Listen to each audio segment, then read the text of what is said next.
now.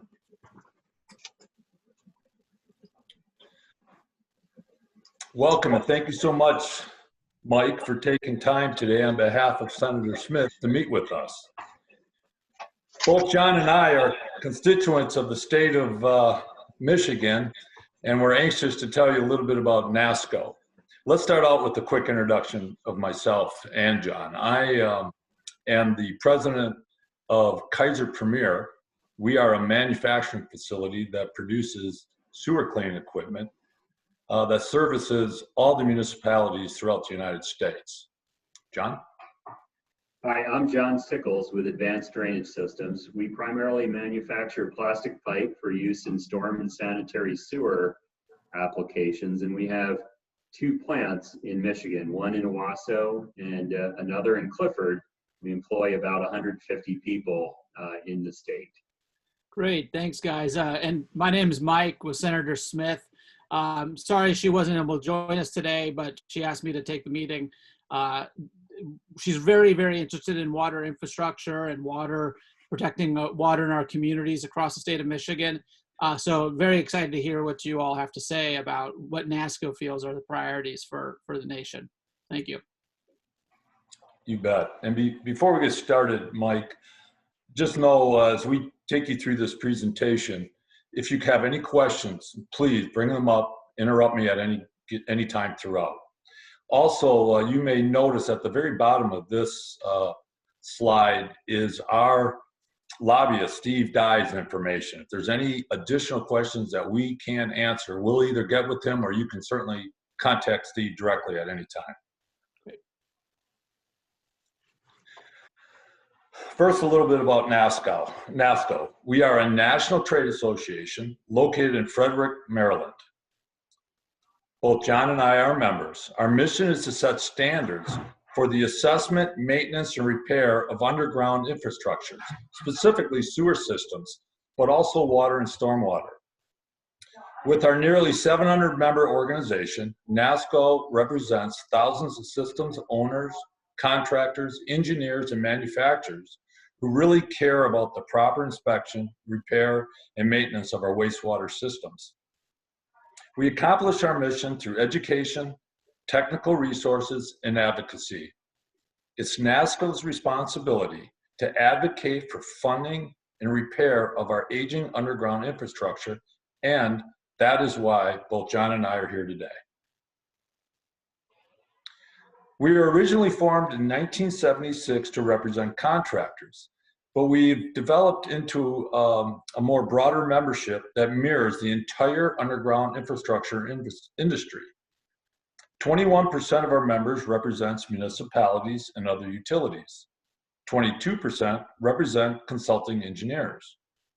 23% represent contractors who do the work, but we also have members involved in the manufacturing and supply of equipment, such as myself, materials, such as John, as well as institutions of higher learning and other aligned individuals in our industries. Last year, 10 NASSCO representatives from across the country met in DC to share the need to fund underground infrastructure. This included both John and I. Since we can't be there in person this year, we appreciate your flexibility and allow us to use this video format. To give you a clear overview of why we are here today and the importance of funding the underground infrastructure, we'd like to share this short video.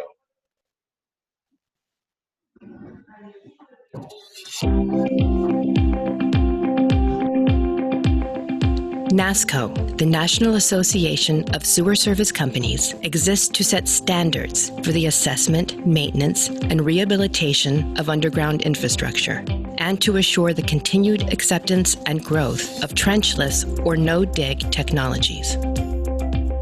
Underground infrastructure can mean a variety of different kinds of buried infrastructure, but for NASSCO, it primarily means municipal wastewater and stormwater collections and conveyance systems. Without these pipes being well maintained, communities will be disrupted, local economic activity will suffer, and the environment will be at risk.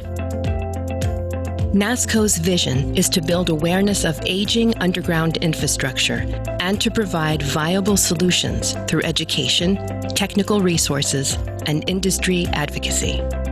NASSCO members include the municipalities or utilities who own the systems, and the contractors who employ local skilled labor to do the work, along with other companies and organizations aligned to the wastewater industry. As a 501c6 trade association, it is NASSCO's responsibility to advocate for the protection of the environment and public health through the inspection, maintenance, and repair of aging infrastructure before it fails. One of the key ways NASSCO does this is through education. NASSCO's Pipeline Assessment Certification Program, or PACP, is a cornerstone in the proper assessment of sewer conditions. Ensuring that system owners and contractors are speaking the same language, PACP is an integral part of identifying conditions, grading their severity, and providing the data necessary for effective asset management. Identifying areas with the highest risk of failure, system owners can focus resources on the areas in most need of maintenance or repair. Unfortunately, even with immediate repair needs identified, shortage of funds on the local, state, and federal levels greatly challenge a system owner's ability to keep underground infrastructure systems healthy. Why? Because sewer and water systems are typically out of sight and out of mind, with repairs made only when disasters such as sewer system overflows and even sinkholes occur. So what can be done? NASSCO has identified 3 key recommendations. Recommendation number 1, increase funding for collections and conveyance infrastructure. Specifically, NASSCO encourages expanded funding through federal programs to increase funding to assess, rehabilitate, and repair or replace wastewater and stormwater collections and conveyance systems. Additionally, the Government Accountability Office should complete a report to Congress analyzing the state of collections and conveyance infrastructure and the national need for its maintenance and repair. Recommendation number 2, strengthen asset management requirements and funding. A good way to accomplish this is by requiring system-wide asset management plans for all applications for federally subsidized grants and loans. It should also be required that certified inspectors perform inspections of collection and conveyance systems, and that a standardized identification and assessment method be used to assess pipe conditions. Finally, technical and grant assistance should be provided to hardship communities that lack the financial and technical resources to develop comprehensive asset management plans. Recommendation number 3, maintain regulatory compliance enforcement. NASSCO recommends the full funding annually to federal programs and offices that directly and indirectly ensure that the Clean Water Act and National Pollution Discharge Elimination System (NPDES) permits remain in full regulatory compliance. To download NASSCO's full policy position document and get engaged, please visit nassco.org today.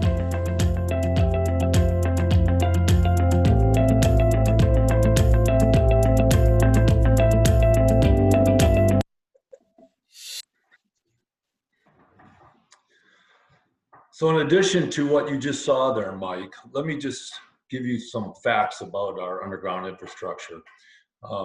There is over 800,000 miles of sewer pipe in the US, with 75% of all Americans relying on this system to convey the sewer water back to our treatment plants.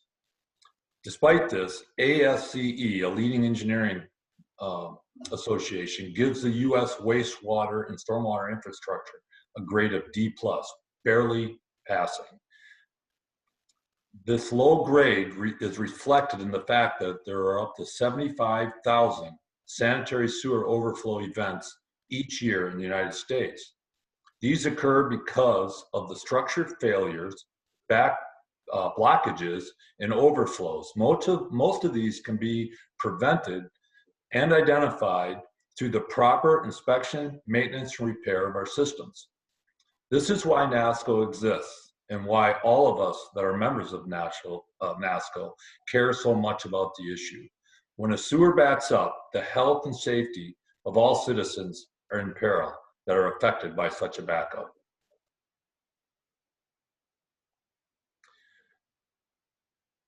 We are essential workers. One of the importance of having a well-funded and functioning safe collection infrastructure system is even more critical during the COVID crisis. Because of this, wastewater laborers have been identified by the EPA as essential workers. It's vitally important that collection systems, inspection, maintenance, and repair continue to be funded and further funded to prevent system failures during these critical times.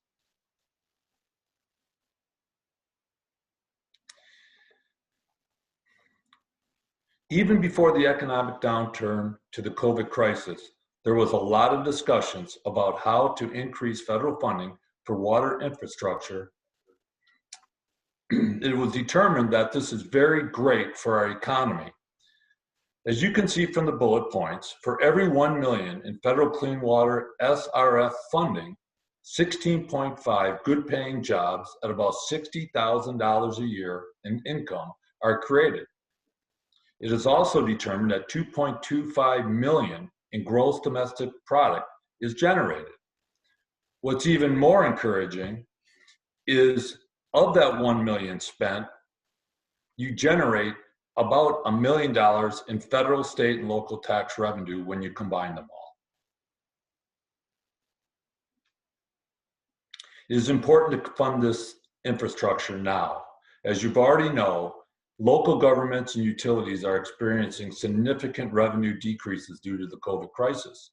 The National Association of Clean Water Agencies surveyed its members and are forecasting a 20% decrease in revenues due to the slowing economy and the ratepayer delinquencies.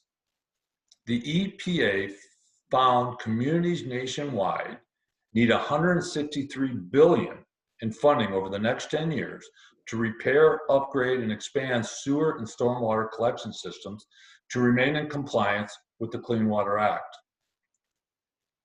Federal funding from the Clean Water SRF, WIFA, the USDA water and wastewater grant and loan programs, and other smaller pots for federal funding only add up to about 9% annually of the amount of funding required in these communities to remain in compliance with the Clean Water Act.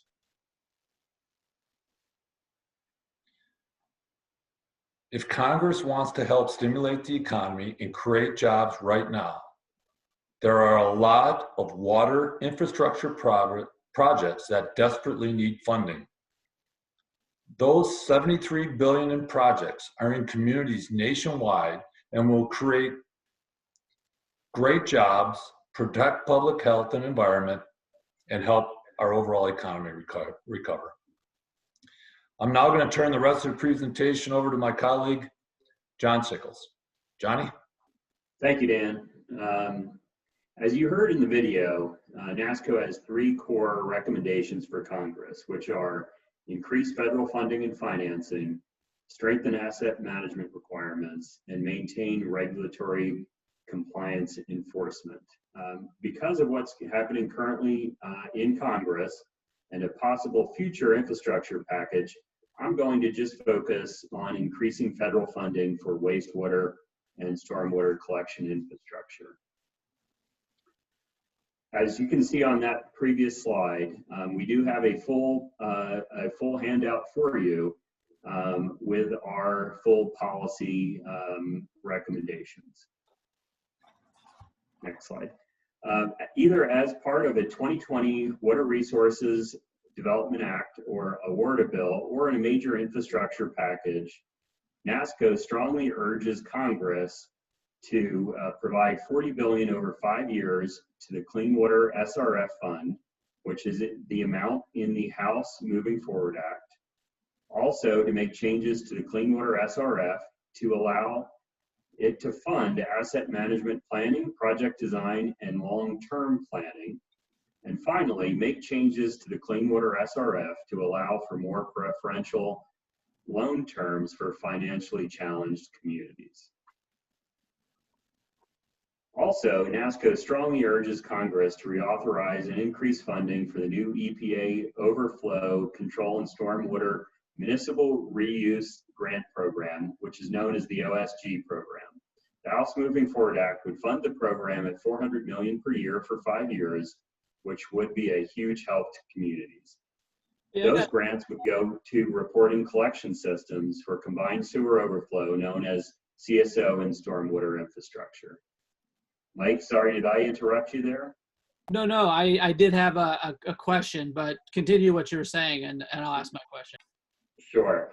The last EPA Clean Watershed Needs Survey report to Congress estimated that over the next 10 years, communities will need $67 billion in funding for CSO and stormwater infrastructure repairs and upgrades to remain Clean Water Act compliant. That's roughly $6.7 billion per year.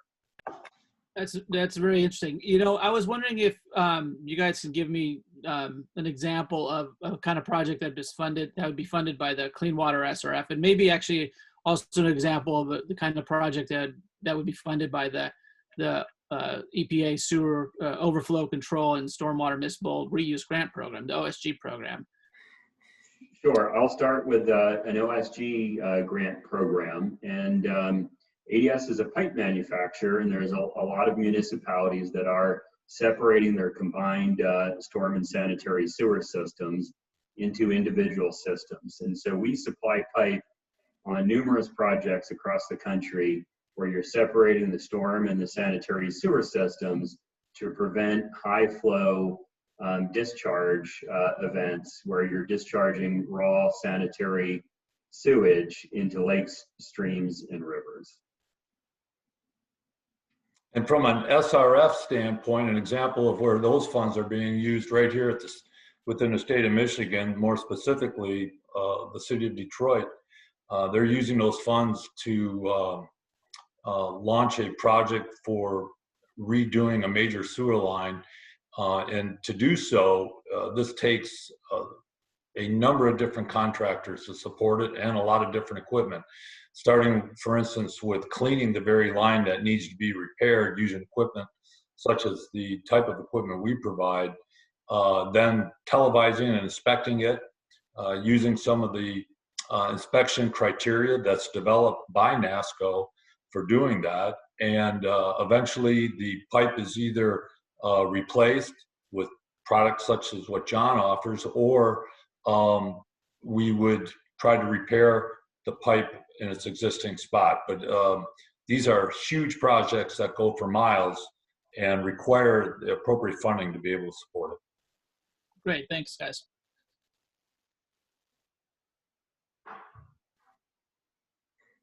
Also, since Congress is trying to finalize FY 2021 appropriations, I wanted to touch quickly on NASSCO's recommendations for those appropriations. NASSCO urges Congress to double the Clean Water SRF to $3 billion, fully fund the EPA OSG program to the authorized level of $225 million, and fully fund the WIFIA program at $55 million, which would roughly equal $5.5 billion in low-interest water infrastructure loans from the EPA to communities in need.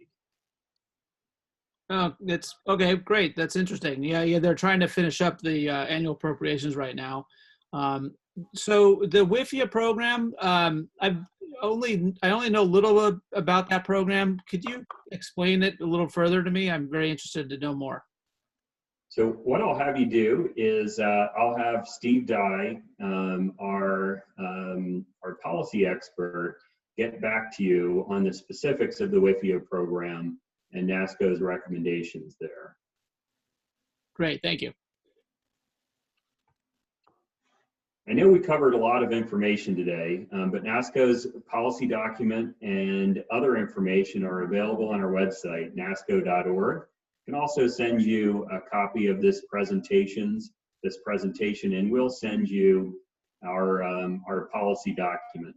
But please remember, NASSCO and Dan and I are a source for information on water and wastewater policy, And we'd also love to invite you out to tour any one of our facilities. As I had mentioned, ADS has 2 plants, and Dan's company is headquartered in Michigan, and we'd be happy to have you at any one of our locations. Is there any further questions that we could answer for you, Mike? No, this has been very informative. I appreciate it. I look forward to seeing the policy recommendations document. You say you're going to email it to me? We'll email that right after the meeting. Great, thank you. And Mike, should you know any of the other offices or constituents that might be interested in NASSCO and what we're trying to accomplish here, please let us know and we'll reach out to them as well. Excellent, thank you. Okay, thank you very much. Thank you, Mike. Take care.